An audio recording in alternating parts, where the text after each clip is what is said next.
جو بندہ اللہ کی بات سننے کے لیے تیار نہیں تو سوچو اللہ اس کو منہ لگائے گا؟ وَلَا يُكَلِّمُهُمُ اللَّهُ وَلَا يَنظُرُ إِلَيْهِمْ، قرآن میں فرمایا میں اس سے بات بھی نہیں کروں گا، اس کی طرف دیکھوں گا بھی نہیں، دیکھوں گا بھی نہیں اس کو۔ اور لمبے لمبے ستونوں میں بند کر دیں گے، آگ کے ستون ہوں گے، بس جلتے رہو، سڑتے رہو، چیختے رہو۔ تو نے اللہ کی بات نہیں سنی، اب اللہ بھی آپ کی بات نہیں سنیں گے۔ اس لیے فرمایا کہ پختہ ارادہ ہو تو آدھا کام خود بخود ہو جاتا ہے، اچھی پلاننگ ہو تو آدھا کام خود بخود ہو جاتا ہے۔ اس لیے اللہ بڑا ناراض ہوتا ہے اس بات سے کہ تم اللہ کے کام سے زیادہ دنیا کے کاموں کو ترجیح دو۔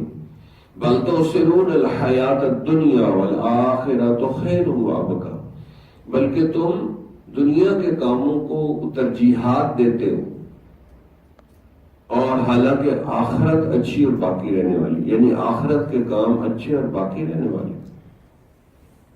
اب اتنا بھی کافی تھا، لیکن اللہ نے آگے تاکید فرمائی ان ھذا لفی الصحف الاولی، یہ بات کہ آخرت اچھی اور باقی رہنے والی ہے یہ ہم نے پہلے سارے صحیفوں میں بھی لکھا ہے، ساری صحیفوں اور کتابوں میں بھی لکھا ہے۔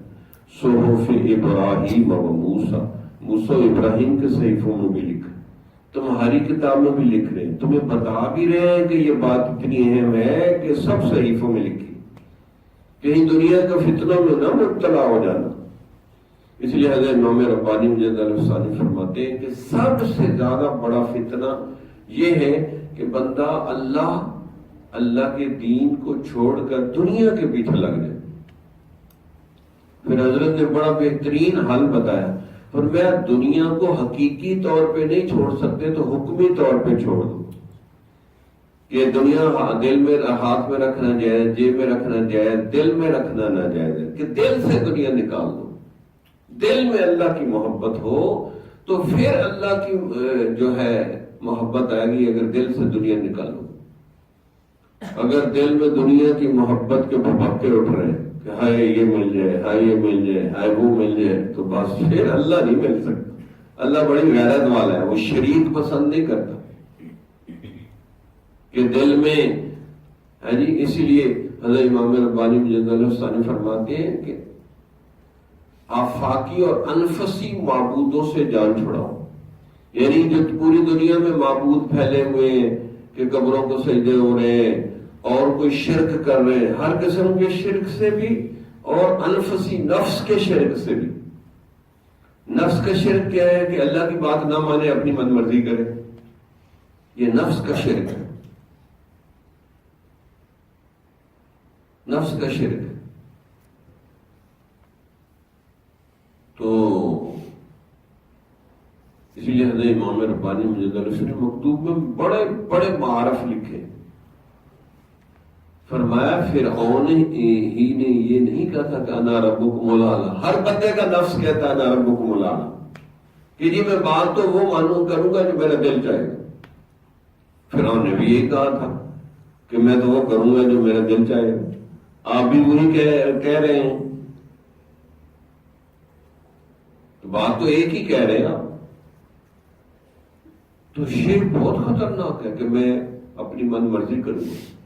اس لیے جتنی قومیں تباہ ہوئی ان میں دو ہی چیزیں مشترکہ ہیں، قرآن نے بتا دی، فخلف من بعدهم خلف اضاعوا الصلاۃ واتبعوا الشہوات۔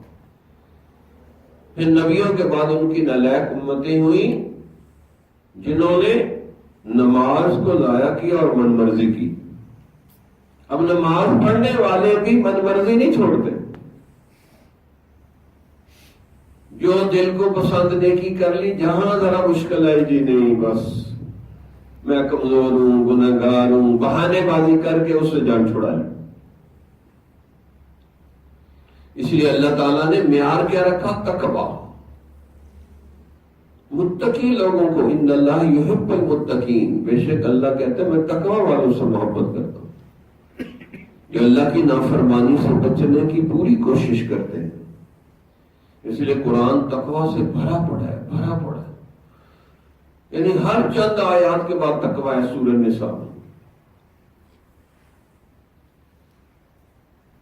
آج یقین کریں، دنیا کی محبت، دنیا کی غیر ضروری مصروفیات، دنیا کے غیر ضروری مسائل جو ہم نے کھڑے کیے، جس کی وجہ سے ہم اللہ کی محبت کو پیچھے پھینک دیں،